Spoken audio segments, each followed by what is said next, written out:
ఉన్నాను, కాబట్టి నేను కిందకు దిగలేను నాన్న. బైబిల్లో నేను కడగా ఉన్నాను నాన్న మాట ఉంటుంది, కాబట్టి నేను కిందకు దిగలేను అని చెప్తుంది.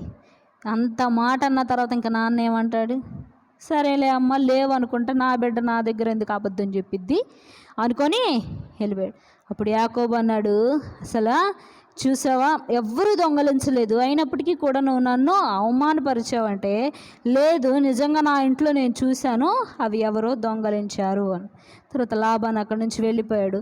దారిలో వస్తూ ఉండగా రాహేలు వట్టి మనిషా కాదు, తన కడుపులో ఎవరున్నారు?